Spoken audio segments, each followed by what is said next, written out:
குருத்தோலை ஞாயிறு அன்னைக்கு அவனுடைய வார்த்தையை கேட்க வந்திருக்கிற ஆன்லைன் மூலமாக பார்த்து கொண்டிருக்கிற அனைவரையும் ஆண்டவராகிய இயேசு கிறிஸ்துவுடைய நாமத்தில் வாழ்த்துக்கிறேன். ஆமென். ஆண்டவர் மரித்தார், உயிரோடு எழுந்தார், இன்றைக்கும் ஜீவிக்கிறார். எத்தனை பேர் விசுவாசிக்கிறீங்க? ஆமென். ஆண்டவர் பவனி சென்றார். எருசலேம் பட்டணத்திற்கு என்ன செய்தார்? எருசலேமுக்குள்ள அவர் என்ன செய்தார்? போனார். He went into the city of Jerusalem. எருசலேம் பட்டணம் ஆண்டவர் வாழ்ந்த காலத்தில் அது ஒரு சின்ன கிராமமோ அல்லது ஒரு சின்ன பட்டணமுமா இருக்கல. அது ஆண்டவர் பவனி சென்ற சூழ்நிலையில் அது ஒரு நல்ல டெவலப்ட் சிட்டியாக மாறிக்கொண்டு வந்துச்சு. எருசலேம் பட்டணம் ஒரு எருசலேம் பட்டணத்தில் ஒரு மிலிட்ரி பேஸ் இருந்துச்சு. அது ஒரு இன்ஃப்ராஸ்ட்ரக்சரலி டெவலப் ஆன ஒரு சிட்டியாக இருந்துச்சு. எருசலேம் பட்டணம் பார்த்தீங்கன்னா நல்ல டவுன் பிளானிங்கெல்லாம் நல்லபடியாக பிளான் பண்ணி வீடுங்களெல்லாம் ஒழுங்காக என்ன செய்துட்டு இருந்தாங்க? கட்டிட்டு இருந்தாங்க. அதனால பிப்ளிக்கல் ஹிஸ்ட்ரியில் எருசலேம் பட்டணம் அப்படின்றது ஒரு முக்கியமான ஒரு தலைநகரமாக கூடிய ஒரு பட்டணமாக, ஒரு இம்பார்ட்டண்ட் எக்கனாமிக் சிட்டியாக எருசலேம் பட்டணம் இருந்துச்சு. அதனால அந்த காலகட்டத்தில் எருசலேம் பட்டணத்தை யார் இதை பிடிக்க போறா, யாருடைய ஆட்சி இருக்க போகிறது? ஏன்னா அது வெறும் எக்கனாமிக்கலி மிலிட்டரி பவர் மாத்திரம் அங்கே நல்லா டெவலப் ஆகிருக்கல. ஜனங்களுடைய லிவிங் ஸ்டாண்டர்ட்ஸும் அது நல்லபடியாக இருந்ததுனால, ஃபார் எக்ஸாம்பிள் எருசலேம் பட்டணத்துக்கு தண்ணி பிரச்சனை இருக்குல்ல. ஏன்னா 10-12 கிலோமீட்டர் தூரத்துல இருந்து 24 ஹவர்ஸும் உங்களுக்கு என்ன பண்ணுச்சு? ஒரு வேலியிலிருந்து தண்ணி என்ன பண்ணிச்சு? அவங்களுக்கு வந்துகிட்டே இருந்துச்சு. இப்படி எருசலேம் பட்டணத்துடைய இம்பார்ட்டன்ஸ், அதோடைய சிக்னிஃபிகன்ஸ் ரொம்ப முக்கியமான ஒரு சிக்னிஃபிகன்ஸாக இருந்ததுனால ஆண்டவர் எருசலேம் பட்டணத்திற்குள்ள அவர் பவனி செல்கிற சூழ்நிலையில் எல்லாருடைய கண்களும் யார் மேலே இருந்துச்சு? ஆண்டவராகிய இயேசு கிறிஸ்து மேலே இருந்துச்சு. எல்லாருடைய கவனமும் இந்த சம்பவத்தின் மேலே இருந்துச்சு. முக்கியமாக பொலிட்டிக்கல் பீப்புள், முக்கியமாக மத தீவிரவாதிகளான பரிசேயர்கள், சதுசேயர்கள் இப்படின்னு சொல்லி இருந்தவங்க எல்லாருடைய அட்டென்ஷனும் ஆண்டவர் எருசலேம் பட்டணத்துக்குள்ள வர்றத பார்த்து, அந்த காட்சிகளை பார்த்து எல்லாரும் கலங்கி போய் உட்காந்துட்டு இருந்தாங்க. அவர் எருசலேம் பட்டணத்துக்குள்ள போகும்பொழுது பெத்தானி பெத்பேஜ் அப்படின்ற ஒரு ஊர் வழியா போனார். அது பார்த்தீங்கன்னா எருசலேம் பட்டணத்தில் கலிலேயா சீயுடைய ஈஸ்டர்ன் பக்கம் இருந்ததுனால அது ஒரு ராஜா போய் தன்னுடைய அரசாங்கம், தன்னுடைய கிங்டமை எஸ்டாப்ளிஷ் பண்ணக்கூடிய எல்லா வசதிகளும் நிறைந்து ஓப்பனாக இருந்த ஒரு இடம் தான் எது? எருசலேம் பட்டணம். அதனால இயேசு கிறிஸ்து அவங்க உள்ள பவனி போகிற சூழ்நிலையில் அந்த சிட்டியுடைய இம்பார்ட்டன்ஸ் அங்கே அன்னைக்கு நடந்த சூழ்நிலைக்கு ஒரு சாதகமாக இருந்ததுனால அது வரலாற்றில், அன்னைக்கு நடந்த வரலாற்றில் அது ஒரு மிக முக்கியமான ஒரு சரித்திரமாக இருந்துச்சு. ஏறத்தாழ 6 அல்லது 7 லட்சம் ஜனங்க அன்னைக்கு இயேசு கிறிஸ்து பவனி போகும்போது அன்னைக்கு அங்கே இருந்தாங்க அப்படின்னு சொல்லி ஹிஸ்டோரியன்ஸ் என்ன பண்ணுறாங்க? சொல்கிறாங்க. அப்போ இயேசு கிறிஸ்து எருசலேம் பட்டணத்திற்குள்ளாக ஒரு பவனி செல்கிற அந்த ட்ரையம்பன்ட் என்ட்ரி பார்த்தீங்கன்னா பழைய ஏற்பாட்டையும் புதிய ஏற்பாட்டையும் கனெக்ட் செய்கிற ஒரு ப்ரொஃபெட்டிக் இவெண்ட், அதாவது தீர்க்க தரிசனங்கள் நிறைவேறுகிற சம்பவங்களா அது என்ன செய்தது? அது மாறிற்று. ஆண்டவராகிய இயேசு கிறிஸ்து அந்த பேஷன் வீக் அப்படின்னு சொல்லி ஆரம்பமான அந்த பாம் சண்டே, அதாவது கிறிஸ்தவத்தில் இதை என்னன்னு சொல்லி சொல்லுவாங்க? Fashion week. அதாவது ஆண்டவர் பாடு அனுபவித்த வாரம், அவருடைய மரணத்திற்கு முன்பதாக 5 அல்லது 7 நாட்களுக்குள்ளாக நடந்த சம்பவங்களை த பேஷன் வீக் அப்படின்னு சொல்லுவாங்க. அதை துவக்கி வைத்த சம்பவம் இது ஆண்டவர் பவனி சென்ற இந்த சம்பவம். முதலாவது ஆண்டவர் எருசலேமுக்குள்ள போன சம்பவம். ரெண்டாவது அவர் அத்தி மரத்தை பார்த்து என்ன செய்யறாரு? சபிக்கிற சம்பவம். மூன்றாவது திருச்சபை, அதாவது கோயிலில் போய் ஆண்டவர் எல்லாத்தையும் என்ன செய்யறாரு? கிளீன், சரி செய்த சம்பவத்தை எல்லாம் பார்த்தீங்கன்னா it is a prophetic symbolic events of God's or Lord's lordship over his people, over the nature and over the church. அதாவது இந்த 3 சம்பவங்கள் ஆண்டவருடைய ஆளுகை, அதாவது ஆண்டவருடைய சர்வ அதிகாரம் எதன் மேல? முதலாவது தன்னுடைய ஜனங்களின் மேல தன் பவனி செல்வதன் மூலமாக, இரண்டாவது இயற்கையின் மேல, அதாவது மரத்தை பார்த்து சபித்ததன் மூலமாக, மூணாவது தன்னுடைய சபையின் மேல ஆண்டவர் வைத்திருக்கிற அந்த சர்வ அதிகாரத்திற்குரிய 3 ப்ராஃபெட்டிக் ரெவலேஷனை காண்பிக்கக்கூடிய இந்த பேஷன் வீக்குடைய ஆரம்பமாக இது இருக்கிறது. சகரியா 9வது அதிகாரம் 9வது வசனத்துல ஆண்டவர் இப்படி பவனி வருவார் என்று ஏற்கனவே பழைய ஏற்பாட்டில் என்ன செய்திருக்கிறது? அது எழுதப்பட்டிருக்குது, அது ஒரு ப்ராஃபஸியாக என்ன பண்ணப்பட்டிருக்குது, கொடுக்கப்பட்டிருக்குது. அதுல சொல்லுது, ஓ சியோனே நீ களி கூர்ந்து மகிழ்ந்திரு, எருசலேமில் இருக்கிற எல்லா ஜனங்களே நீங்க என்ன பண்ணுங்க, நீங்க சந்தோஷமாக களி கூறுங்க. ஏன்னா உங்களுடைய ராஜா என்ன பண்றாரு, அவர் கம்பீரமாக வெற்றி நடை போட்டு ஒரு தாழ்மையுள்ள இருதயத்தோடு ஒரு கழுதையின் குட்டி மேல என்ன செய்யறாரு, அவரு பவனி வர்றார். நல்ல கவனிங்க, ஏசாமி கழுதை மேல வரல, கழுதையின் குட்டி மேலதான் என்ன செய்தார், அவரு பவனி வந்தார். இதை ஏற்கனவே சகரியா மூலமாக பழைய ஏற்பாட்டில் இது ப்ராஃபெட்டிக்கா எழுதப்பட்டதுனால நீங்க நல்லா கவனிங்க, புதிய ஏற்பாட்டில் அநேக சூழ்நிலைகள்ல ஆண்டவர் ஒரு குட் லீடர்ஷிப் உடைய மாடலை ஒரு அநேக இடத்துல காண்பிக்கிறார். அந்த மாடலை தான் பவுலும் அநேக அப்போஸ்தலர்களும் அவங்களுடைய ஊழிய காலங்களை அவங்க காண்பிக்கிறாங்க. அதாவது என்னன்னா, முக்கியமான காரியங்களை தலைவர்கள் ஈடுபட்டு சில்லற வேலை, சின்ன ஆர்கனைசேஷன், இந்த மாதிரி வேலைகள் எல்லாம் அவங்களுக்கு கீழே இருக்கவங்க கையில என்ன செய்தார், ஆண்டவர் கொடுத்தார். ஆனா இந்த சம்பவத்துல மாத்திரம் பாருங்க, ஆண்டவர் ஸ்டார்ட்ல இருந்து ஃபினிஷ் வரைக்கும், தொடக்கத்துல இருந்து முடிவு வரைக்கும் என்ன செய்யணும், எப்படி செய்யணும்னு சொல்லி ஒவ்வொரு டீடைலாக தன்னுடைய சீஷர்கள்ட்ட ஆண்டவர் என்ன சொல்றாரு. அதாவது நீ இந்த ஊருக்கு போ, இந்த இடத்துக்கு போ, இங்க ஒரு வீட்டு முன்னாடி என்ன பண்ணியிருக்கோம், ஒரு கழுதை இருக்கும், அதோடைய குட்டி இருக்கும், அதை நீ அவுத்துட்டு எடுத்துட்டு வா. உன்னை கேள்வி கேட்குவாங்க, அதோடைய ஓனர்கிட்ட நீ எதற்காக இதை அவுத்துட்டு வரேன்னு சொல்லு, மறுபடியும் உங்ககிட்ட நாங்கள் கொண்டு வந்து என்ன பண்ணிடுவோம், சேர்த்துருவோம் அப்படின்னு சொல்லி பாருங்க. ஆண்டவர் இவ்வளவு டீட்டெயிலெல்லாம் எங்கேயும் சொன்னதில்லை. ஆனா ஏன் இதை இவ்வளவு டீட்டெயிலா சொல்றாரு தெரியுமா? நான் முதல்ல சொன்ன மாதிரி ஆண்டவர் எருசலேமுக்குள்ள போகிற அந்த முதலாவது சம்பவம், தன்னுடைய பேஷன் வீக்கின் ஆரம்பத்துல இதோடைய இம்பாக்ட், இதோடைய விளைவுகள் எப்படின்னு சொல்லி ஆண்டவருக்கு ஏற்கனவே தெரியும். எல்லாருடைய கண்களும் ஜூம் பண்ணி பழைய ஏற்பாட்டில் சொல்லப்பட்ட இந்த தீர்க்க தரிசனத்திற்கு விரோதமாக அல்லது இதுல ஏதாச்சும் சொல்லப்பட்ட ஒரு காரியமாவது இவர் விட்டுறாரான்னு பார்க்கறதுக்கு எல்லாரும் கண்ணில் எண்ணெயை விட்டு உட்காந்து பார்த்துட்டு இருக்கிறாங்கன்றது யாருக்கு தெரியும்? ஆண்டவருக்கு தெரிஞ்சதுனால தீர்க்க தரிசனத்தை முழுமையாக அதை நிறைவேற்றும்படியாக அது இருக்கிற ஒவ்வொரு டீட்டெயிலையும் ஆண்டவர் என்ன செய்யறாரு, தன்னுடைய சீஷர்களுக்கு சொல்றார். இதெல்லாம் நீங்க புரிஞ்சுக்கணும். ஏன் இந்த இவெண்டோட இம்பார்ட்டன்ஸ் ஏன்? நல்ல கவனிங்க, ஒரு ராஜா பவனி வரார் அப்படின்னு சொல்லும் போது அந்த காலகட்டத்தில் ராஜாக்கள் எல்லாம் கம்பீரத்திற்கு அடையாளமான குதிரையில தான் என்ன செய்வாங்க, அவங்க வருவாங்க. அதுவும் எப்படிப்பட்ட குதிரை தெரியுமா? அந்த குதிரையெல்லாம் அடக்க முடியாது, ரொம்ப பயங்கரமா எகிரி குதிச்சு சத்தம் போட்டுட்டு இருக்கிற யுத்த வார் ஹார்சஸ். அதெல்லாம் யுத்த குதிரைகள் வேற, குதிரைகள் வேற. வார் ஹார்ஸ்னா அதை சின்ன வயசுல இருந்து என்ன செய்வாங்க, அதை ட்ரெயின் பண்ணுவாங்க அதுக்காக. அப்போ யுத்த குதிரைகளோடு இந்த சீசரோ அல்லது ராஜாவோ பவனி வரும்போது ஊர்ல இருக்கிற எல்லாரும் என்ன செய்வாங்க, புதிய ராஜா வர்றதுக்கு அடையாளமாக அவங்களுடைய வஸ்திரங்களை கழட்டி என்ன பண்ணுவாங்க, ரூட்ல போடுவாங்க, இலைகளை காண்பிப்பாங்க. அப்போ அந்த ராஜா ஜெயித்து அவன் வரும்பொழுது எதிரி நாட்டு ராஜாவை அவன் என்ன செய்வான், முன்னாடி ஓட விடுவான், அல்லது அவங்கள கொலை செய்து அவங்க தலையை வெட்டி ஒரு கம்பத்துல நாட்டி அதை எடுத்துட்டு வருவான். அப்போ ஜனங்கள்லாம் ஆரவாரத்தோடு என்ன செய்வாங்க, அவங்கள வரவேற்குவாங்க. அவங்க பின்னாடி பார்த்தீங்கன்னா அவங்களுடைய படை வீரர்கள், சோல்ஜர்ஸ் எல்லாரும் என்ன செய்வாங்க, வெற்றி நட போட்டு என்ன செய்வாங்க, ஒரு ராஜாவின் கம்பீரத்தின் பின்னாடி என்ன செய்வாங்க, அவங்க நடந்து வருவாங்க. ஆனா இங்க ஆண்டவராகிய இயேசு கிறிஸ்து ராஜாவை போல வராரு. ஆனா இங்க என்ன இல்லை, இங்க குதிரை இல்ல, ஆரவார சத்தம் இல்லை, யாரையும் கொலை பண்ணி அவர் என்ன செய்யல, தலையெல்லாம் எடுத்துட்டு வரல. தாழ்மையின் அடையாளமாக அவர் எதன் மேல வராரு, ஒரு கழுதையின் குட்டி மேல வராரு. பின்னாடி திரும்பி பார்த்தா அவருக்கு யாரு கிடையாது, படை வீரர்கள்லாம் ஒன்றும் கிடையாது. 12 அட்ரஸ் இல்லாத ஆளுங்க, மீன் பிடிச்சிட்டு இருந்தவங்க, ஊரை சுத்திட்டு இருந்தவங்க, 12 சீஷர்கள் தான் பின்னாடி என்ன செய்யறாங்க, வராங்க. அப்போ ஒரு ராஜாவை போல ஆண்டவர் பவனி வந்தார் அப்படின்னா இதோடைய கிறிஸ்தவ, அதாவது ஆவிக்குரிய அர்த்தம் என்ன அப்படின்றத நம்ம என்ன செய்யணும், நம்ம ரொம்ப நல்லா புரிந்து கொள்ளணும். ஆண்டவர் ஏதோ ஒரு ராஜ்யத்தை கடைபிடிக்கிறதுக்காகவோ அல்லது ஒரு கிங்டம் டிஃபீட் பண்றதுக்காகவோ ஆண்டவர் என்ன செய்யல, அவரு போல நம்முடைய பாவங்களுக்காக தன்னுடைய வாழ்க்கையை, தன்னுடைய ஜீவனையை அர்ப்பணிப்பதற்காக ஆண்டவர் என்ன செய்தாரு, பவனி சென்றார்.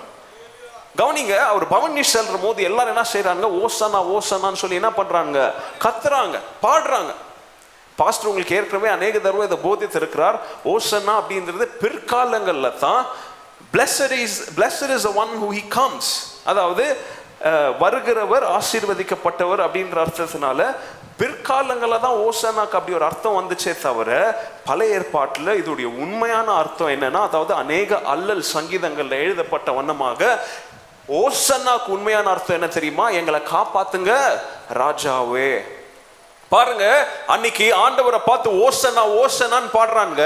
ஓசனாவுடைய உண்மையான அர்த்தம் என்னன்னு தெரியாம ரெண்டு தவறு செய்யறாங்க. முதலாவது தவறு, ஆண்டவரை இயேசு கிறிஸ்துவை பார்த்து ராஜாவே எங்களை என்ன செய்யுங்க, காப்பாத்துங்க, சேவ் அஸ் ஓ கிங் அப்படின்னு சொல்லி ஆண்டவரை துதிக்கிற வண்ணத்துல பாடலாம். அவங்க ஏதோ ஆண்டவராக இயேசு கிறிஸ்து வந்து அவங்கள ரோமர்ட்ட இருந்து, அவங்கள்ட்ட ரோம அரசாட்சியில இருந்து அவங்கள காப்பாத்தி எருசலேம் பட்டணம் எப்படின்னு சொல்லி உங்களுக்கு எக்ஸ்பிளைன் பண்ண, அந்த எருசலேமை கைப்பற்றி அவர் ஒரு ராஜ்யத்தை அமைக்க போறாருன்னு சொல்லி எங்களை காப்பாத்துங்க எங்களை காப்பாத்துங்கன்னு சொல்லி அறிவில்லாம ஆண்டவரை பார்த்து அன்னைக்கு என்னன்னு பாடினாங்க, ஓசன்னான்னு கத்துனாங்க. ரெண்டாவது அர்த்தமாக blessed is the one who he comes அப்படின்னா வருகிறவர் ஆசீர்வதிக்கப்பட்டவர்னு சொல்லி கத்துறாங்க. ஆனா அவர் ஏற்கனவே வந்துட்டாரு, அவங்க கண்ணு முன்னாடி தான் இருக்கிறாருன்னு சொல்லி அவங்க மனக்கண்கள் எப்படியாக இருந்துச்சு, திறக்கப்படாம குருடா இருந்துச்சு. இன்னைக்கு எத்தனை பேர் நம்ம ஆண்டவரை பார்த்து ஓசனான்னு சொல்லி பாடுறோம், ஆனா எந்த அர்த்தத்துல பாடுறோம்? நமக்காக தன்னுடைய ஜீவனை அர்ப்பணித்த தேவன், ஆண்டவரே நீர் மாத்திரம் எல்லா கனமும் மகிமையும் புகழும் உமக்கு சேரணும்ன்ற அர்த்தத்தின் ஓசனால பாடுறோமா? இன்னும் நான் பாவத்துல இருக்கிறேன், என்ன காப்பாத்துங்க காப்பாத்துங்கன்னு சொல்லி பாடுறோமா? இல்ல ஆண்டவர் ஏற்கனவே வந்து நமக்காக ஜீவனெல்லாம் கொடுத்து மரித்து உயிரோடு இருக்கிறாரு, அவர் இன்னும் வரலன்னு சொல்லி யூதர்களை போல வாங்க வாங்க வாங்கன்னு சொல்லி குருட்டு ஆட்டமா ஆண்டவரை பார்த்து நம்ம பாடிட்டு இருக்கிறோமா? ஓகே, ஆண்டவர் பவனி வந்தார், எல்லாருக்கும் தெரியும். அதை வந்து the triumphant entry அப்படின்னு சொல்றாங்க. அதை நீங்க யோசித்து பார்த்தாலே உங்களுக்கு தெரியும், இவர் சாப்பிட்றதுக்காக போறாரு, ஆனா இதை triumphant entryன்னு கூப்பிடுறாங்களே, வெற்றி பவனி அப்படின்னு சொல்றாங்களே. அவர் எந்த மனுஷனையும் வந்து வெல்லலைங்க, ஒரு பாவத்தை வென்றாரு, சாபத்தை வென்றாருங்க, மரணத்தை ஜெயித்தாருங்க. மரணத்தை ஜெயித்ததுனாலதான் அவர் இன்றும் அரசாளுகின்ற ராஜா அப்படின்னு சொல்லி நம்ம என்ன செய்றோம், you are the majesty Lord, you are the king that reigns forever அப்படின்னு சொல்றோம். ஏன் தெரியுமா? அந்த victorious journey வந்து பாவத்தையும் சாபத்தையும் அது என்ன செய்தது, வென்றது. இத உலகத்துல யாருமே பண்ணல, யாருமே பண்ணல. இந்த காலவெளியில சுருக்கமா உங்களுக்கு நான் 4 காரியங்கள் சொல்ல போறேன். ஏசாமியை தூக்கின்னு போனது எது? கழுதை இல்ல, கழுத குட்டி. இந்த கழுதை குட்டி கிட்ட இருந்து 4 பாடங்களை நம்ம படிக்க போறோம். இந்த கழுதை குட்டியை போல நம்ம வாழ வேணும். we have to be like a colt. என்னோட மெசேஜோட டைட்டில் வந்து living like a colt. கோல்ட்னா ஒரு கழுதையின் குட்டி. கழுதையின் குட்டியிலிருந்து நம்ம என்ன பாடங்கள் படிக்கலாம்னு சொல்லி சுருக்கமா சொல்றேன். முதலாவது, எல்லாரும் மார்க்கின் புஸ்தகம் 11வது அதிகாரத்தை ஓபன் பண்ணிக்கோங்க.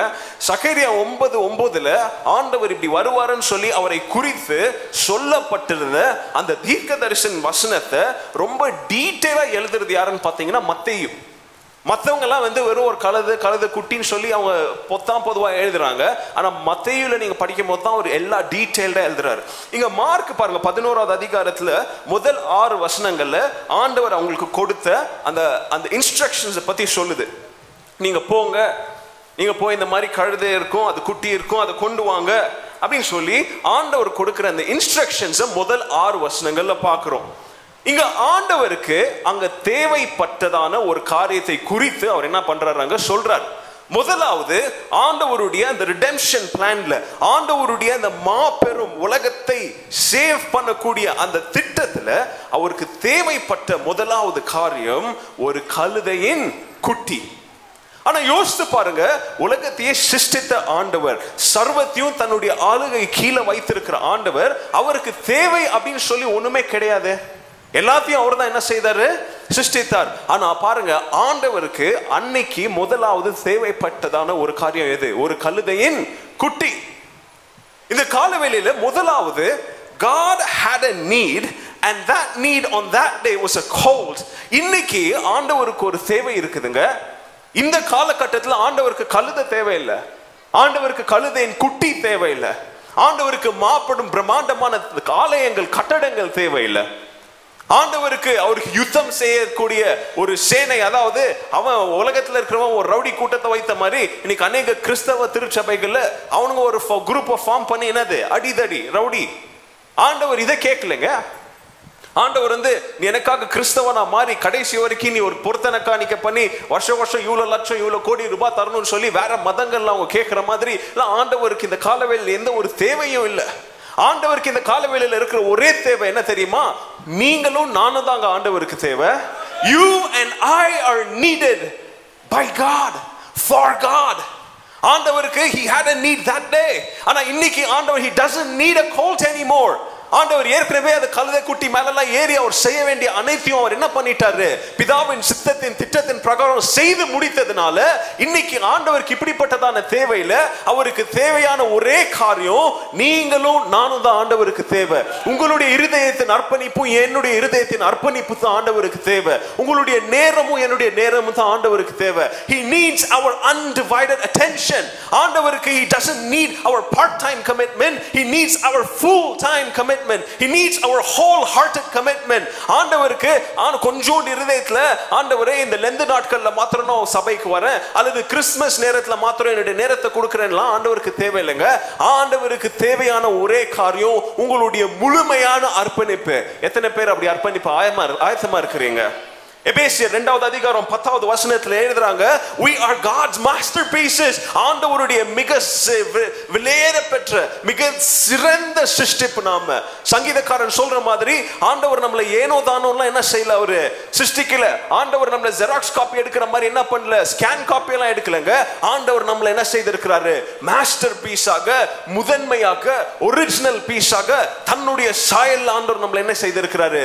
சிருஷ்டித்திருக்கிறாரு. அதனால சொல்றாங்க, நம்ம ஆண்டவருடைய சாயல்ல சிருஷ்டிக்கப்பட்டதனால இயேசு கிறிஸ்துவுக்குள்ள புதிய ஜீவன்களாக, புதிய நபர்களாக நம்ம என்ன பண்ணப்பட்டிருக்கிறோம்? சிருஷ்டிக்க பண்ணப்பட்டிருக்கிறோம். அதனால நம்மளுடைய ஒவ்வொருத்தருடைய வாழ்க்கைக்கும் ஆண்டவர் ஒரு விஷன், ஆண்டவர் ஒரு பர்பஸை வைத்ததனால நாம இந்த உலகத்துல தோன்பதற்கு முன்பதாகவே நாம நம்முடைய வாழ்க்கைகள் மூலமாக செய்ய வேண்டிய எல்லா நற்கிரியைகளையும் ஆண்டவர் என்ன பண்ணியிருக்கிறார்? ஏற்கனவே செய்து முடித்திருக்கிறார், தெரிந்து கொண்டிருக்கிறார், பிளான் பண்ணி வைத்திருக்கிறாரு.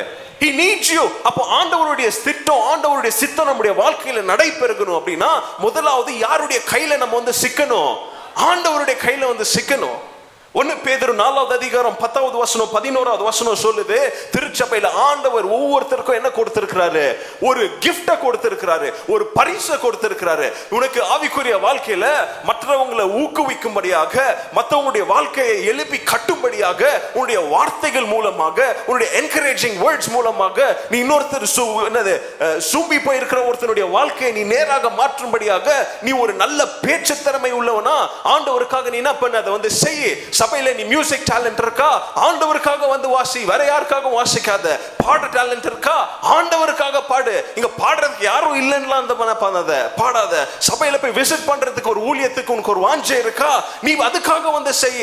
சபையில காலியா இருக்குன்னா என்ன பண்ணாத, நீ வராத அப்படின்னு சொல்லி ஆண்டவர் அவருடைய நல்ல காரியங்களை செய்யும்படியாக அவர் யாரையும் அப்பாயிண்ட் எல்லாம் பண்ணலங்க, தேடுறாரு. நீ வருவியா என் மகன் நீ வருவியா அப்படின்னு சொல்லி ஆண்டவர் என்ன பண்ணிட்டு இருக்கிறாரு? தேடுறாரு. அப்போ தேடுறாருன்னா என்ன அர்த்தம்? அங்க என்ன இருக்கு? ஒரு தேவை இருக்குது.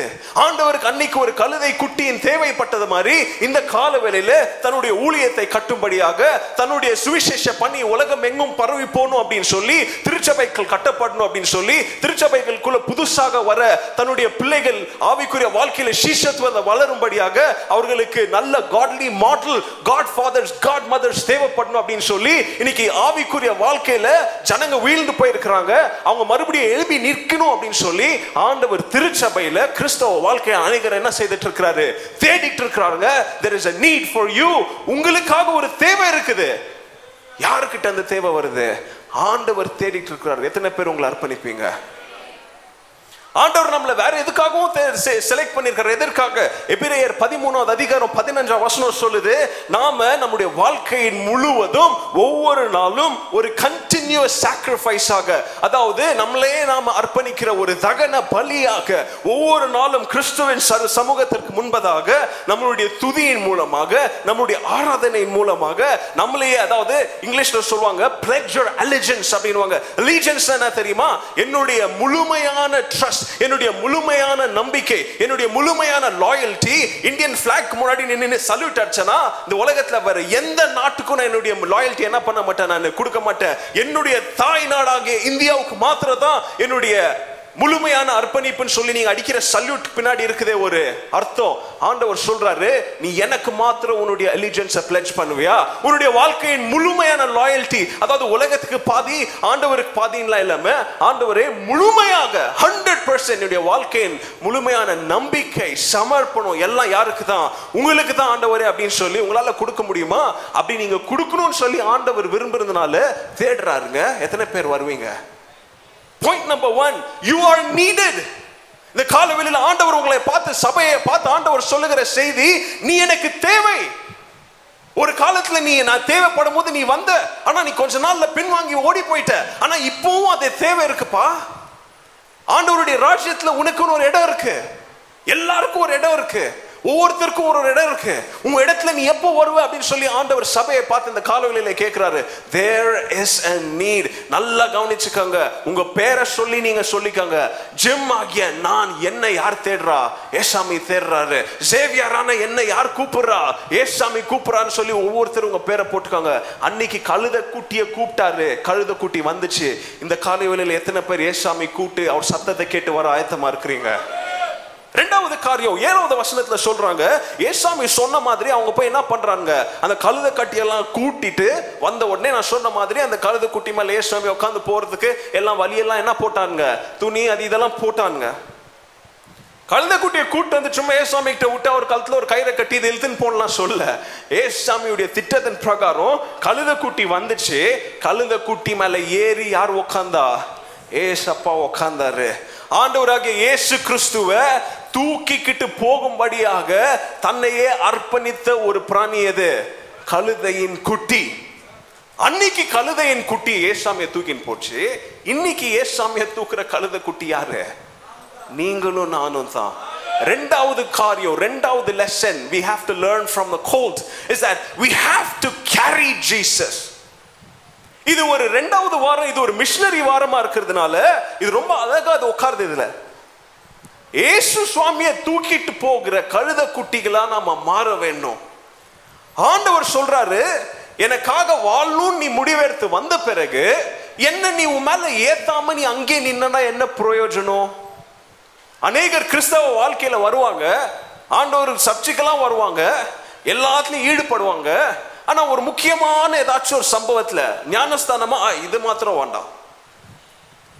பைபிள் ஸ்டடிக்கு வரதா, அதான் சண்டே போயிட்டோமே, பைபிள் ஸ்டடிக்கு எதுக்கு இது வேண்டாம்.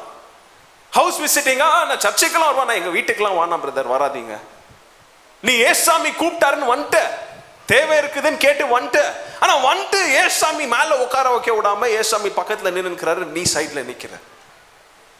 அன்னைக்கு மாத்திரம் அந்த கழுத கூட்டி ஆண்டவரை ஏத்தி இருக்கலனா, அல்லது ஏறி அவர் உட்காரும் போது இது கால் உடஞ்சு கீழே உழுந்தோ இல்லாத அங்கங்க ஓடி இருந்துச்சா, அன்னைக்கு அவருடைய பிளான் என்ன இருக்கும்? இன்னைக்கு நிறைய பேர் கிறிஸ்தவ வாழ்க்கையில அப்படிதான் இருக்கிறோம். நாம ஆண்டவருக்காக வந்துட்டோம், ஆனா ஆண்டவர் ஏறி உட்கார்றதுக்கு என்ன தர மாட்டோம்? இடம் தர மாட்டோம். அந்த கழுத குட்டி ஆண்டவராகிய இயேசு கிறிஸ்துவை அத்தனை லட்சம் ஜனங்களுக்குள்ள என்ன பண்ணுச்சு? அது தூக்கிட்டு போச்சு. அது தூக்கிட்டு போயிருக்கும் போது, ஐயோ இவ்வளவு பேர் இருக்கிறாங்களே, இவங்க மேலாம் தூக்கிட்டு, இவங்க முன்னாடியெல்லாம் தூக்கிட்டு போகணுமேலாம் அது நினைச்சிருக்கலாம். நான் தூக்கிட்டு போக மாட்டேன்னு சொல்லி அது என்ன பண்ணிருக்கலாம்? ஓடி இருக்கலாம்.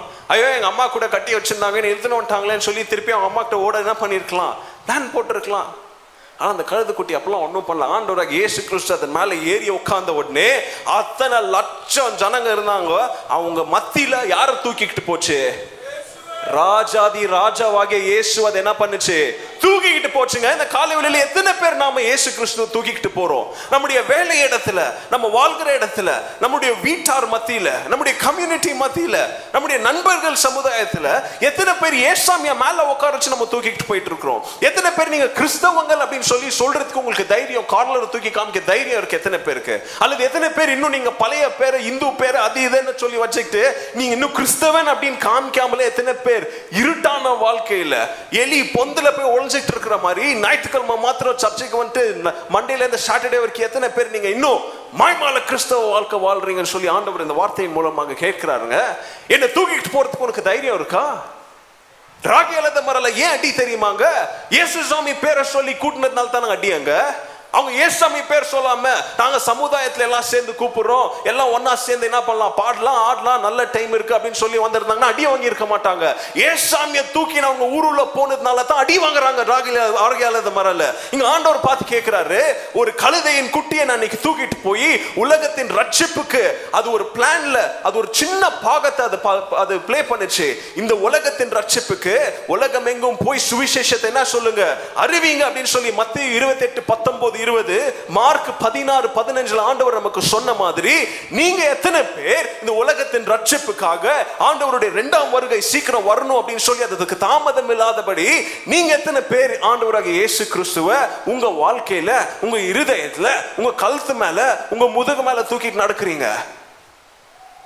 அன்னைக்கு அந்த கழுதை குட்டி தூக்கிட்டு நடந்துச்சுங்க.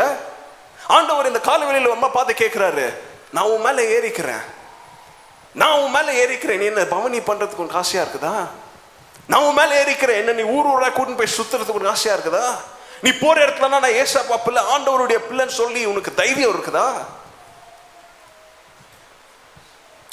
We are to carry Jesus to the multitudes. நம்ம போற இடத்துலலாம் நம்ம யாருடைய பிள்ளைன்னு சொல்லி ஒரு அடையாளத்தை விட்டு வரணும். ஆண்டவராகிய இயேசு கிறிஸ்துடைய பிள்ளைன்னு சொல்லி அடையாளத்தை விட்டு வரணும். அதுக்காக போய் மீட் பண்ண எல்லாருக்கிட்டையும் கை கொடுத்து என் பேர் ஜிம், ஆண்டவராகிய இயேசு கிறிஸ்துடைய பிள்ளைன்னு சொல்லி அவசியம் இல்லை.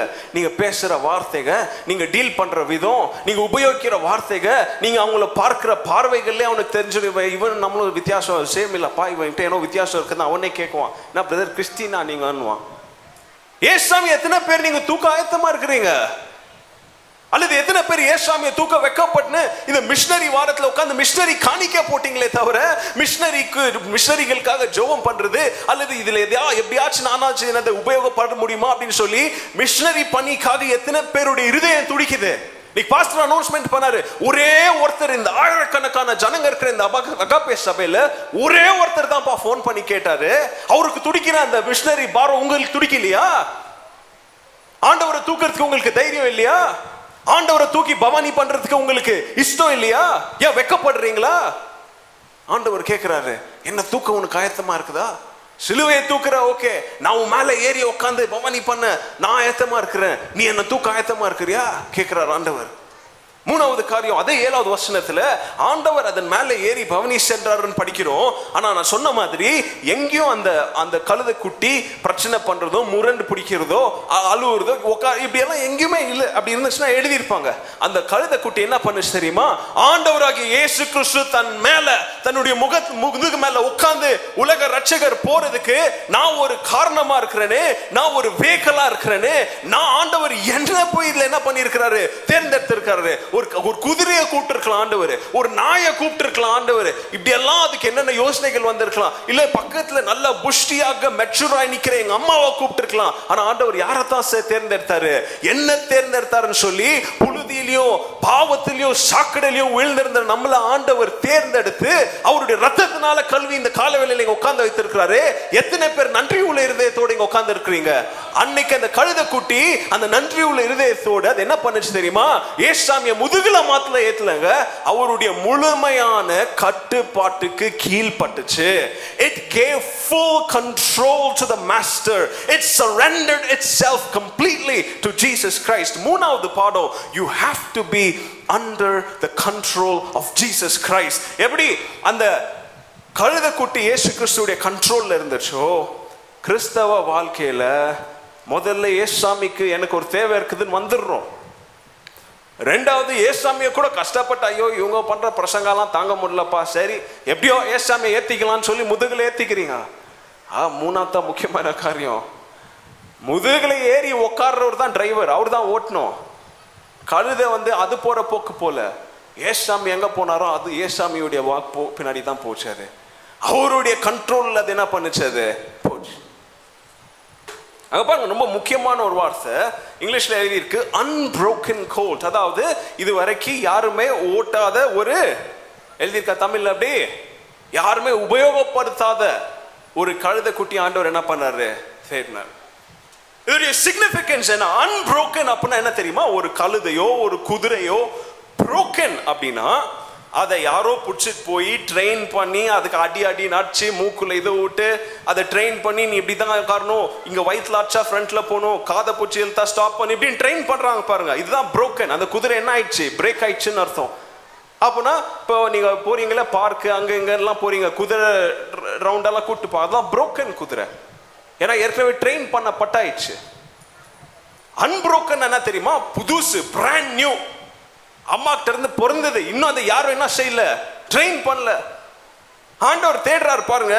நீ ஏற்கனவே உலகத்துல போய் அவன் பேச்சை கேட்டு இவன் பேச்சை கேட்டு அந்த சர்ச்ல உழுந்து இந்த சர்ச்ல உழுந்து அதை பண்ணி இதை பண்ணி எல்லாம் பிரேக் ஆயிலாம் என் கிட்ட வராத. நீ புதுசா புத்தம் புதிதாக நீ ஞானஸ்தானம் எடுத்த பிறகு கிறிஸ்துவுக்கு பின்னாடி நீ வரணும் அப்படின்னு சொல்லி முடிவெடுத்த பிறகு நீ ஒரு பிறந்த குழந்தை மாதிரி. பவுல் சொல்றாரு, ஆண்டவராக இயேசு கிறிஸ்துல வந்த பிறகு பழையசெல்லாம் என்ன பண்ணாயிடுச்சு, போயிடுச்சு. அதுக்கு தான் நம்ம சொல்றோம், மறுபடியும் நம்ம என்ன செய்யறோம், பிறக்கிறோம்.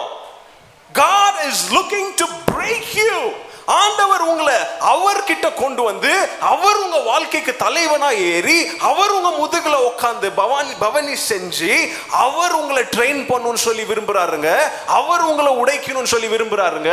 உலகத்தா கையில நீங்க மாட்டினீங்கன்னா அவன் அடிச்சு ஒடிச்சு உங்களை நாசமா பண்ணிட்டு போயிடுவான். ஆனா ஏசாமி கையில நீங்க வந்தீங்கன்னா தான் உங்களை அடிச்சு ஒடிச்சாலும் உங்களுக்குள்ள இருக்கிற அந்த பொக்கிஷத்தை ஆண்டவர் என்ன செய்வாரு, வெளியே கொண்டு வருவாருங்க.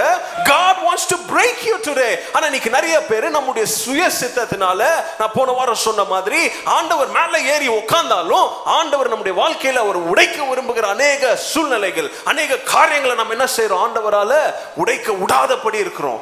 இன்னும் கிறிஸ்தவ வாழ்க்கையில தான் இருக்கிறோம். ஆனா இந்த சினிமா பாட்டு மாத்திரம் என்னால கேட்காம என்ன பண்ண முடியல, இருக்க முடியல. ஐயோ ராத்திரி என்ன படுத்தா இளையராஜா பாட்டு கேட்கலான்னு எனக்கு என்ன பண்ண முடியல, தூங்க முடியல. இன்னும் நீ உடைக்க ஏசாமி மேல உட்காந்துட்டாருப்பா, ஏன் இன்னொரு உடைக்க விட மாட்டேற? இந்த கெட்ட வார்த்தை மாத்திரம், அது கூட பிரதர் நான் பேச மாட்டேன், கோவம் வந்துச்சுனா மாத்திரம் இது ஒரு வார்த்தை மாத்திரம் பேசுவேன். இன்னும் ஏசாமி உன்னை உடைக்க விரும்புறாரு, நீ ஏன் உடைக்க விட மாட்டேற? இந்த சிகரெட் பழக்கம் மாத்திரம் போக மாட்டேங்குது. இப்படி ஒவ்வொருத்தருக்கும் வாழ்க்கையில ஒவ்வொரு பழக்கம் இருக்குங்க. இந்த 2 நாட்கள் ஆண்டவர் உங்களை பார்த்து கேட்கிறாரு, சரி நீ என் கிட்ட வந்துட்ட, நீ என்ன சொந்த ரட்சகரெல்லாம் ஏத்துக்கிட்ட, ஆனா உன் வாழ்க்கையில இந்த ஒரு காரியத்தை மாத்திரம் நான் இவ்வளவு வருஷமா மாத்த ட்ரை பண்றேனே, நீ ஏன் உடைக்க என்ன செய்ய மாற்ற, விட மாற்ற? அன்னைக்கு அந்த கழுதை கூட்டி ஆண்டவராக இயேசு கிறிஸ்துவை உடைக்க விட்டுச்சு. உடைக்க விட்டதுனால தான் அவர் காட்டின பாதையில அது என்ன பண்ணுச்சு, போச்சு. இன்னைக்கு நிறைய பேர் கிறிஸ்துவை ஏத்துக்கொண்டு நம்ம போற போக்குல போயிட்டு இருக்கிறோம். ஏன்? கிறிஸ்து நம்ம மேல உட்கார்ந்தா இருந்தாலும் அவர் நம்மளை ஓட்டுறதுக்கு நம்ம என்ன செய்ய மாட்டோம், பர்மிஷன் கொடுக்க மாட்டோம். அவர் நம்மளை உடைக்க விரும்பும் போது நம்ம என்ன செய்யறோம், இல்ல இல்ல இல்ல வேண்டாம் ஆண்டவரே அப்படின்னு சொல்றோம். Jesus wants to break you. Remember this. He wants to break you.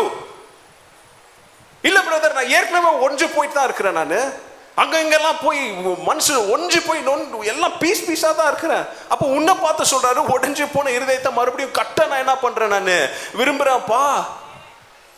நீ ஒடிஞ்சு போன இருதயத்தோட சபைக்கு வந்து ஒடிஞ்சு போன இருதயத்தோடு நீ வெளியே போகணுன்றது என்னுடைய சித்தம் கிடையாது. உடைந்த இருதயத்திற்கு மருந்தாக ஆறுதலாக என்னுடைய வார்த்தையை கொண்டு நான் என்ன செய்யறேன், நான் உன்னை குணமாக்குறேன்னு சொல்லி சொல்றாரு. ரோமர் 12வது அதிகாரம் 1ஆம் வசனம் சொல்லுது, Dear brothers and sisters, I plead with you. Pavul கெஞ்சுறாரு, நான் உங்களை கெஞ்சி கேட்கிறேங்க, நான் உங்களை கெஞ்சி கேட்கிறேன், உங்களுடைய சரீரங்களை ஆண்டவருக்கு என்ன பண்ணுங்க, தகன பலியாக ஜீவ பலியாக அர்ப்பணிங்க. ஏன் அர்ப்பணிக்கணும் தெரியுமா? போன வாரம் நான் உங்களுக்கு பிரசங்கம் பண்ண மாதிரி பின்னாடி திரும்பி பாரு, சிலுவையை பாரு, அவர் உனக்காக என்ன செய்திருக்கிறாருன்னு சொல்லி. நீ சும்மாலாம் கண்ணை மூடிட்டெல்லாம் கிறிஸ்து பின்னாடி வர வேண்டாம். அவர் உனக்காக என்ன செய்திருக்கிறான்னு முதல்ல நீ சிலுவையை பாரு. அப்போ நீ ஆட்டோமேட்டிக்கா என்ன செய்வ, உன்னை நீ அர்ப்பணிப்ப. And let your life be a living and holy sacrifice. நீ கிறிஸ்துவை திரும்பி பார்க்கும் பொழுது, அவருக்காக உன்னுடைய வாழ்க்கையை நீ அர்ப்பணிக்கும் பொழுது, நீ ஒரு ஜீவ பலியாக, பாருங்க சத்த பலியாக இல்ல, ஜீவ பலியாக நீ ஆண்டவருக்கு உன்னை அர்ப்பணிக்கும் பொழுது, இப்படி நீ பண்ணனா உன் வாழ்க்கை இது எப்படிப்பட்ட ஆராதனையா இருக்குது, இது ஜீவனுள்ள புத்தி உள்ள ஆராதனையா இருக்குது. கலாத்தியர் 2வது அதிகாரம் 20ஆம் வசனத்துல சொல்றாரு, என்னுடைய பழைய வாழ்க்கை எல்லாமே நான் கிறிஸ்துவை ஏற்றுக்கொண்ட நாள்ல அவரோடு சேர்ந்து எங்க அடிக்கப்பட்டாயிற்று, சிலுவையில. I have been crucified with Christ and it is no longer I that live but Christ lives in me. இனிமே நான் வாழ்ற வாழ்க்கை நான் வாழ்ற வாழ்க்கை இல்லப்பா, யார் வாழ்ற வாழ்க்கை, கிறிஸ்து வாழ்ற வாழ்க்கை அப்படின்னு சொல்றாரு. இப்படி எல்லாம் நீங்க சொல்லணும்னா கண்ட்ரோல் யார் கையில இருக்கணும், கிறிஸ்துவுடைய கையில் இருக்கணும். அன்னைக்கு ஏசாமி அந்த கழுதை குட்டியை கண்ட்ரோல் பண்ணாரு. இன்னைக்கு உங்களையும் என்னையும் நம்முடைய வாழ்க்கையை கண்ட்ரோல் பண்ண ஆண்டவர் ரெடியா இருக்கிறாருங்க. நமக்காக தன்னுடைய ஜீவனை கொடுத்த ஆண்டவர், நம்முடைய ரட்சிப்புக்காக தன்னையே அர்ப்பணித்த ஆண்டவர். குட் ஃப்ரைடே அன்னைக்கு இன்னும் பேசுவோம் இதை பத்தி. நமக்காக தன்னையே புழிஞ்சு எடுக்கப்பட்ட ஆண்டவர் சொல்றாரு, இதெல்லாம் நான் எதற்காக செய்தேன் தெரியுமா? உன்னை ஏதோ தானோன்னு சொல்லி நீ வாழணுன்றதுக்காக உன்னை விடுறதுக்கு இல்ல, உன்னை சரியான பாதையில, நீதியின் பாதையில, ஜீவ வழியின் பாதையில, ஜீவனுள்ள வாழ்க்கையை நீ தேடணும்னு சொல்லி உன்னை கையை பிடிச்சி வழி நடத்துறதுக்காகத்தான் நான் என் ஜீவனை கொடுத்தேன் அப்படின்னு சொல்லி ஆண்டவர் கேட்கிறார் உங்களை பார்த்து. கண்ட்ரோல் என்கிட்ட கொடுக்குவியா? எத்தனை பேர் ஆண்டவருக்கு உங்க வாழ்க்கையை கண்ட்ரோல்ல கொடுக்க விரும்புறீங்க? கையை தூக்காதவங்களாம் நீங்க விரும்பலன்னு அர்த்தம். நான் பார்க்கல, ஆண்டவர் பார்க்கிறார். 4வது காரியம், கடைசி காரியம், 8வது வசனத்துல இருந்து பாருங்க. ஆண்டவர் வந்து பவனி போறாரு, உள்ள போறாரு. நான் சொன்ன மாதிரி எல்லாரும் அவருக்காக ஓசானான் பாடுறாங்க, கையை தட்டுறாங்க, துணியை விரிக்கிறாங்க.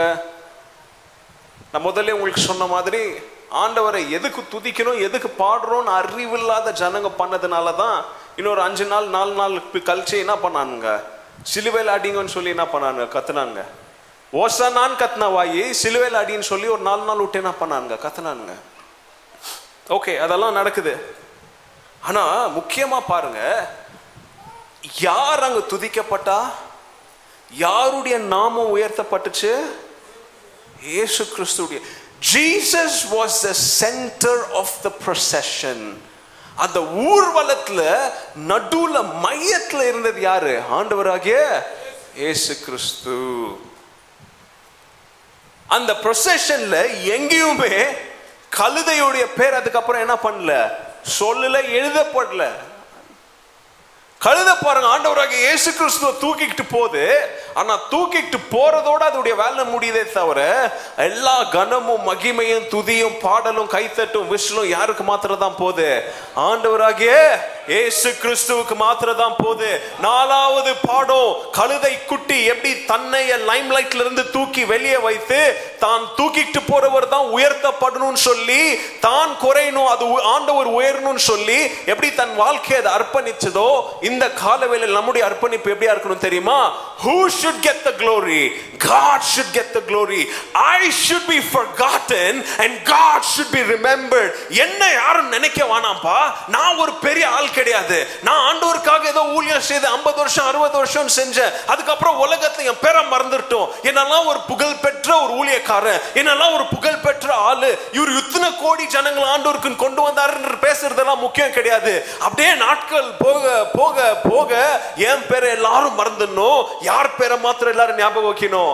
ஆண்டவராகிய இயேசு கிறிஸ்துவுடைய பேரை ஞாபகம் வைக்கணும்னு சொல்லி அந்த கழுதையின் குட்டிகிட்ட நம்ம என்ன செய்யலாம், ஒரு சின்ன பாடத்தை என்ன செய்யலாம், கத்துக்கொள்ளலாம். The further the Lord went in the procession, அவர் அந்த பவனில போக போக போக எல்லாரும் கழுதைய மறந்துட்டாங்க. ஆரம்பத்துல பார்த்தாங்க, என்னப்பா ராஜா வராரு, குதிரையை காணும், கழுதை இருக்கு அப்படின்னு சொல்லி எல்லாம் ஆச்சரியமா பார்த்திருப்பாங்க. ஆனா போ 5 நிமிஷம் விட்டு, 10 நிமிஷம் விட்டு, அரை ஹவர் விட்டு, 1 ஹவர் விட்டு யாரும் கழுதைய பார்க்கல. கழுதை மேல இருந்த உயர்த்தப்பட்ட ஆண்டவராக இயேசு கிறிஸ்துவின் மேலதான் எல்லாருடைய கண்கள் இருந்துச்சு. இந்த காலவெளியில சபைக்கு வரோம், நாம கிறிஸ்தவ ஊழியத்துல நம்ம என்ன செய்யறோம், நாம ஈடுபடுறோம். ஆனா எத்தனை பேர் உடைய எண்ணங்கள், எத்தனை பேருடைய எக்ஸ்பெக்டேஷன், எத்தனை பேருடைய ஆழமான யோசனைகள், விருப்பங்கள், நான் ஷைன் பண்ணணும், என்னுடைய பேர் வரணும், என்னை பத்தி எல்லாரும் புகழ்ந்து பேசணும் அப்படின்னு சொல்லி எத்தனை பேர் சுய விருப்பத்திற்காக சுய மகிமையை தேடி கிறிஸ்தவ ஊழியத்தில் இருக்கிறோம். இப்படிப்பட்டவர்கள் ஆண்டவர் என்ன செய்ய மாட்டாரு, உயர்த்தவே மாட்டாருங்க. யாரு நான் குறையணும் ஆண்டவரே, யோவான் ஸ்நானகன் பார்க்கிறோம், யோவான் 3:30 அவன் சொல்றான், I must decrease, நான் கம்மியாகணும், கம்மியாயி கம்மியாயி கம்மியாயி ஒரு காலத்துல இல்லாமலே போயிடணும். ஆனா இன்க்ரீஸ் என்ன தெரியுமா, கொஞ்சம் இருந்தா அதிகம் ஆட் ஆகி ஆட் ஆகி ஆட் ஆகி ஒரு நாளைக்கு பெருசா மாறிடும். இப்படி இயேசு சுவாமி இன்க்ரீஸ் ஆகணும், நான் என்ன ஆகணும், டிக்ரீஸ் ஆகணும். நான் சிறுக வேண்டும் ஆனால் அவர் பெருக வேண்டும் சொல்லி எத்தனை பேருடைய அர்ப்பணிப்பு இந்த காலவேளையில அப்படியா இருக்குது. ஆண்டவரை நம்ம ஏத்துக்கொண்ட பிறகு இந்த மிஷனரி வாரத்துல உலகம் எங்கும் போய் சுவிசேஷத்தை பிரசங்கிங்களேன்னு அப்படின்னு சொன்னாரு.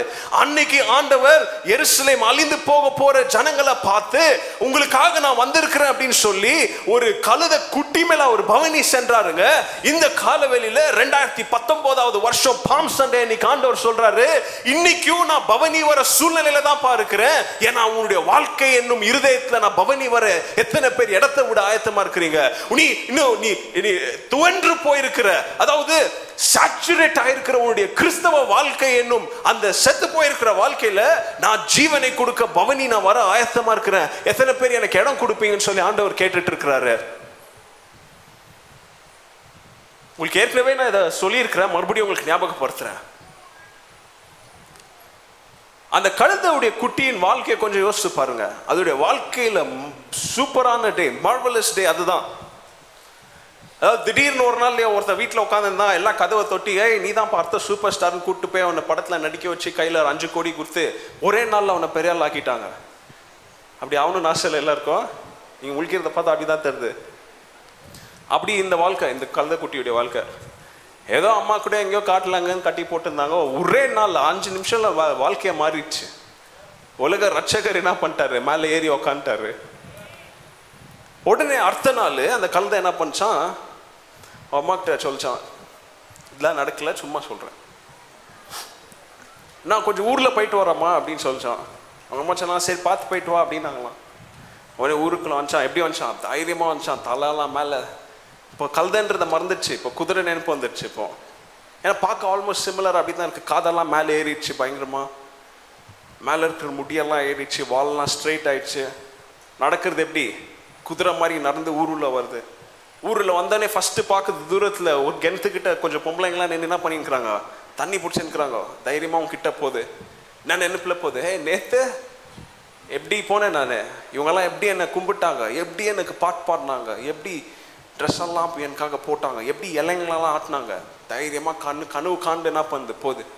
அங்கே போய் நிற்கிது. எல்லாம் அவங்க பாட்டுக்கு பேசிக்கிறாங்க, இல்லை அவங்க பாட்டுக்கு தண்ணி எடுத்துன்னுக்குறாங்க. கொஞ்ச நேரம் நின்று பார்க்குது, கோவம் வருது. நேற்று பார்த்துட்டு பார்க்காத மாதிரி இருக்கிறீங்களே அப்படின்னு சொல்லிட்டு அப்பெல்லாம் பந்த சவுண்டெல்லாம் வருது. அவங்க பாட்டுக்கு தண்ணி எடுத்துன்னுக்குறாங்க. உடனே கோவம் வந்துச்சு இந்த கழுதைக்கு. நேற்று நான் வரும்போது எல்லாம் காலில் விழுந்து கும்பிட்டீங்க, நேற்று வரும்போது ஓசனான்லாம் பாடினீங்க, இப்போ கண்ணு தெரியலையா எனக்கு உங்களுக்கு அப்படின்ட்டு அந்த பொம்பளைங்களை பார்த்து கழுதை கேட்குது. அவங்க பார்த்து சொல்கிறாங்க, யார் இது, நீ பார்த்துக்கிறேங்கண்ணா அப்படின்னு ஒருத்தி கேட்குறா. எப்படி இருக்கும், எரிச்சல், கோவம். உடனே இந்த கழுதை சொல்லிச்சு, சரி விடு, இவங்க தான் முட்டாளுங்க, இதுங்கெல்லாம் ஒன்றும் தெரியாது அப்படின்னு சொல்லிட்டு இன்னொரு குரூப்பு கிட்ட போகலான்ட்டு உள்ள ஊருள்ள அப்படியே போகுது. தைரியமா போகுது. யாருமே என்ன செய்ய மாட்டுறாங்க, கண்டுக்க கூட மாட்டுறாங்க. ரொம்ப கஷ்டம் ஆயிடுச்சு இந்த குழந்தை குட்டிக்கு. உடனே ஊருள்ள போகுது, மார்க்கெட்ல போகுது. மார்க்கெட்ல பார்த்தா ஆயிரக்கணக்கான ஜனங்க நின்றுக்கிறாங்க. இப்போ சொல்ல இங்கே என்ன கண்டிப்பாக என்ன செய்வாங்க, எல்லாம் கண்டுபிடிச்சிருவாங்க. ஏன்னா இங்கே தான் இந்த ரோட்டிலே தான் நேற்று நடந்து போனோம் அப்படின்னு சொல்லி போகுது. போய் அங்கே பார்த்தா டீ கடையில் ஒருத்தங்க நின்று பேசின்னுக்கிறாங்க. அங்கே போயிட்டு ஏப்பா என்னப்பா தெரிதாப்பா என்ன அப்படின்னு, யாரா கல்தையெல்லாம் ஊரில் விட்டுது, கல்லெடு அப்படின்றான் ஒருத்தன். ஐயோ கல்லை அடிக்கிறான்னு பயந்து ஓடுது. அங்கே போனால் இன்னொரு குரூப்பு, அவங்கள்ட்ட போய் சொல்லுது, ஏன்னாப்பா நேற்று ஞாபகம் இருக்குதா, ஓசனான்னு சொல்லி என்னை முதுகுலாம் தட்டி கொடுத்தேன், ஞாபகம் இருக்குதான்னு. அவன் சொல்கிறான், நம்ம வீட்டுக்கு வேலை செய்யறதுக்கு ஒரு கல்தை தேடி நம்ம ஓசியில் ஒன்று வந்து இது பிடிக்குது அப்படின்றான். அவன் போகிற இடத்துலலாம் என்ன இல்லை, இதுக்கு வரவேற்பு இல்லை. பயங்கரமாக அழுது கஷ்டப்பட்டு மனசெல்லாம் ஒறிஞ்சு போய் கடைசியா ஊருக்கிட்ட வருது, தோலை உரிச்சு அனுப்பிடுறாங்க. அம்மா கிட்ட வந்து ஒரே அழுவ. நேத்து நான் போனேம்மா, எல்லாரும் என்ன செய்தாங்க, தலை மேல தூக்கி வச்சு கொண்டாடினாங்க, இன்னைக்கு கல்லெடுத்து அடிக்கிறாங்க அப்படின்னு அழுதுச்சான். உடனே அவங்க அம்மா சொன்னாங்களா, இதை கூட உனக்கு தெரியலையா, நேத்து நீ போகும்போது நீ யாரை தூக்கின்னு போன, நீ ஏசாமியை தூக்கின்னு போன, ராஜாதி ராஜாவில நீ தூக்கின்னு போன. அப்போ அந்த கனோ மகிமை எல்லாம் யாருக்கு வந்துச்சு, ஏசாமிக்கு வந்துச்சு, உனக்கு வரலன்னு சொல்லும் போது தான் அந்த கழுதை குட்டிக்கு என்ன வந்துச்சான், ஞாபகம் வந்துச்சான். ஐயோ ஆமால, நேத்து யார் இருந்தா என் மேல, ஏசப்பா இருந்தாரு. இன்னைக்கு அநேகர் இந்த விழிப்புணர்வுக்குள்ள வரணும் அப்படின்னு சொல்லி ஆண்டவர் விரும்புகிறார். ஆண்டவருடைய பிள்ளைகளா நாம் இருக்கிறோம். ஆனா ஏதோ ஒரு அரை மயக்கத்துல, ஏதோ ஒரு தூக்கத்துல, ஏதோ ஒரு கனவுல, கிறிஸ்தவ வாழ்க்கையில போதையில வந்த மாதிரி நடந்து போயிட்டு இருக்கிறோம். ஆண்டவர் உங்களை தட்டி எழுப்புறாரு. நீ உனக்காக ஊழியம் செய்யல, நீ உன்னுடைய பேர் புகழுக்காக நீ ஊழியம் செய்யல, நீ உன் பேரு, உன்னுடைய பேரை எல்லாரும் சொல்லணும், நீ இப்படி நீ அப்படின்னு சொல்லி உன் மேல வெளிச்சம் விழுறதுக்காக நீ நடந்து போக கூடாது. நீ யாரை தூக்கிட்டு போறவனா இருக்கணும், என்ன தூக்கிட்டு போறவனா இருக்கணும்னு சொல்லி ஆண்டவர் கேட்கிறாரு. ஆண்டவர் சொல்றாரு, முதலாவது நீ என்கிட்ட தேவை அப்படின்னு சொல்லி ஒரு தேவை இருக்கு, நீ என்கிட்ட வருவியான்னு சொல்லி ஆண்டவர் உங்களை பார்த்து கேட்கிறாரு. ரெண்டாவது சொல்றாரு, நீ என்கிட்ட வந்த பிறகு என்கிட்ட சும்மாலாம் நீ இருக்காத, என்ன தூக்கி உன் மேல வச்சு என்ன உலகம் எங்கும் கொண்டு போய் சொல்ல நீ ஆயத்தமா இருக்கிறியா? Are you ready to carry me அப்படின்னு சொல்லி ஆண்டவர் கேட்கிறாரு. மூன்றாவது கேட்கிறாரு, என்ன தூக்கிட்டு போற வழியில உன்னுடைய சித்தத்தின் பிரகாரம் நீ நடந்து போக கூடாது, நான் எங்க வழி காண்பிக்கிறனோ, நான் எங்க கை காமிக்கிறனோ அங்க நீ போக நீ ஆயத்தமா இருக்கிறியா அப்படின்னு சொல்லி உங்களை பார்த்து ஆண்டவர் கேட்கிறாரு. கடைசியாக நாலாவது கேட்கிறாரு, கிறிஸ்தவ வாழ்க்கை அப்படியே போய்கிட்டே இருக்கும் போது எல்லா கனமும் மகிமையும் யாருக்கு தான் வரணும்? என்ன ஒருத்தருக்கே வந்து சேரணும்ன்ற மனப்பான்மையில, ஒரு தாழ்மை உள்ள இருதயத்துல நீ கிறிஸ்தவ வாழ்க்கையை, உன்னுடைய கிறிஸ்தவ ஓட்டத்தை நீ ஓட விரும்புகிறியான்னு சொல்லி ஆண்டவர் உங்களை பார்த்து கேட்கிறாருங்க. எத்தனை பேருக்கு ஆண்டவருடைய இந்த 4 கேள்விக்கு பதில் சொல்ல பதில் இருக்கு? எத்தனை பேருக்கு இருக்குது? ஆண்டவர் சொல்றாரு, அன்னைக்கு நான் பவனி போனேன், தெரியாம போனேன், ஏன்னா அவங்களுக்கு நான் யாரு என்னன்னு கூட அவங்களுக்கு தெரியல, நான் எதற்காக போறேன்னு சொல்லி கூட அவங்களுக்கு தெரியல, ஆனா நான் இப்ப எல்லாத்தையும் செய்து முடிச்சுட்டு என்னுடைய அன்பை விலையேற பெற்ற அன்பை உனக்கு நான் ஃப்ரீயா கிஃப்டா தரனே, இதை ஏற்றுக்கொண்டு இதை புரிந்து கொண்டு நான் உன்னுடைய இருதயத்துக்குள்ள வர விரும்புகிறேன். எத்தனை பேர் இடம் கொடுக்க ஆயத்தமா இருக்கிறீங்கன்னு சொல்லி ஆண்டவர் இப்போ ஒரு ட்ரையம்பன்ட் என்ட்ரி பண்றதுக்கு ரெடியா இருக்கிறாரு. இதை கேட்டு கொண்டுட்டு இருக்கிற உங்களுடைய இருதயத்துக்குள்ளும், இதை பார்த்து கொண்டுட்டு இருக்கிற உங்களுடைய இருதயத்திற்குள்ளும் ஆண்டவர் இந்த பாம் சண்டேக்கு ஒரு என்ட்ரி வரணும்னு சொல்லி நீங்க விரும்புனீங்கன்னா, உங்களுடைய வாழ்க்கையை மாத்தணும்னு சொல்லி நீங்க விரும்புனீங்கன்னா, நீங்க எழும்பி நின்று கண்களை மூடி ஜெபம் பண்ணுங்க. ஆண்டவர் வெற்றி நடை போட்டு உங்களுடைய வாழ்க்கையை மாத்த இந்த காலவேளையில வந்துட்டு இருக்கிறாரு. எல்லாரும் எழும்பி நின்று கண்களை மூடி ஜெபிப்போம். ஆண்டவரே, இந்த பாம் சண்டே இன்னைக்கு ஆண்டவரே, என்னுடைய வாழ்க்கையை நான் முழுவதும் அர்ப்பணிக்கிறேன் ஆண்டவரே. என்னுடைய வாழ்க்கையில பாதி நேர பகுதி நேர அர்ப்பணிப்பல்ல ஆண்டவரே, முழுமையான அர்ப்பணிப்பை நான் அர்ப்பணிக்க விரும்புகிறேன். எல்லாரும் வாயை திறந்து சொல்லுங்க, ஆண்டவரே என்னை நான் அர்ப்பணிக்கிறேன் ஆண்டவரே, உங்களுடைய சத்தத்தை நான் ரொம்ப கிளீனா கேட்ட ஆண்டவரே, நான் தேவை அப்படின்னு சொல்லி நீங்க விரும்புறீங்க, நான் உங்ககிட்ட வர ஆயத்தப்படுகிற ஆண்டவரே, உங்களை என் முதுகுல நான் ஏத்தி உட்கார வைக்கிற ஆயத்தப்படுகிற ஆண்டவரே, நீங்க சொல்ற பாதையில நான் செல்ல ஆயத்தப்படுகிற ஆண்டவரே, நான் என்ன கொஞ்சம் கொஞ்சமா குறைச்சிட்டு அதிகமா உங்களை காண்பிக்க ஆயத்தப்படுகிற ஆண்டவரேன்னு சொல்லி வாயத்தரங்க. எல்லாரும் வாயத்தரங்க சொல்லுங்க, ஆண்டவரே என்னுடைய இருதயத்துக்குள்ள வாங்க, மாற்ற வேண்டிய காரியங்களை நீங்க மாத்துங்கன்னு சொல்லி எல்லாரும் சொல்லுங்க. ஆண்டவரே என்னை நான் அர்ப்பணிக்கிறேன்னு சொல்லி ஜெபம் பண்ணுங்க. எல்லாரும் வாயத்தரங்க, ஜெபம் பண்ணுங்க. உங்கள்ட்ட தான் சொல்றேன் நான், ஜெபம் பண்ணுங்க, வாயத்திறந்து சொல்லுங்க, சத்தமா சொல்லுங்க. ஆண்டவரே என்னுடைய ஜெபத்தை கேளுங்க ஆண்டவரே, என்னுடைய அர்ப்பணிப்பை பாருங்க ஆண்டவரே சொல்லி எல்லாரும் வாயத்திறந்து சொல்லுங்க. ஸ்தோத்திரம் ஆண்டவரே, நன்றி செலுத்துகிறேன் சொல்லுங்க. ஆண்டவரே என்னுடைய வாழ்க்கையில் இருக்கிற அனைத்தும் உங்களுக்கு தான் ஆண்டவரே, முழுமையான எல்லாமே உங்களுக்கு தான் ஆண்டவரே, அனைத்தும் கிறிஸ்துவுக்கே, எந்த அனைத்தும் அர்ப்பணமே. எல்லாரும் வாயை திறந்து சொல்லுங்க, அனைத்தும் கிறிஸ்துவுக்கே, எந்த அனைத்தும் அர்ப்பணமே,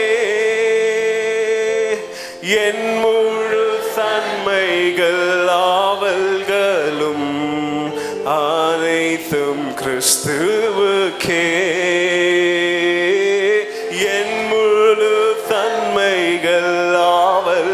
எல்லாரும் வாயை திறந்து சொல்லுங்க. நீங்க நான் பாடுறதுக்கு பாடாதீங்க, மறுபடியும் சொல்லுங்க வாயை திறந்து, அனைத்தும் கிறிஸ்துவுக்கே சொல்லுங்க. எல்லாரும் அனைத்தும் கிறிஸ்துவுக்கே வாயை திறங்க. எந்த அனைத்தும் அர்ப்பணமே. என்னுடைய வாழ்க்கையை அர்ப்பணிக்கிற ஆண்டவரே, என்னுடைய இருதயத்தை அர்ப்பணிக்கிறேன் ஆண்டவரே, என்னுடைய யோசனைகளை அனுபவிக்கிற ஆண்டவரே, எந்த அனைத்தும் அர்ப்பணமே. கரங்களை உயர்த்தி சொல்லுங்க, என் முழு தன்மைகள் ஆவல்களும் அனைத்தும் கிறிஸ்துவுக்கே, என் முழு தன்மைகள் ஆவல்களும் அனைத்தும் கிறிஸ்துவுக்கே. சொல்லுங்க, அர்ப்பணித்தேன் என்னை முற்றிலுமாய், அர்ப்பணித்தேன் என்னை முற்றிலுமாய்.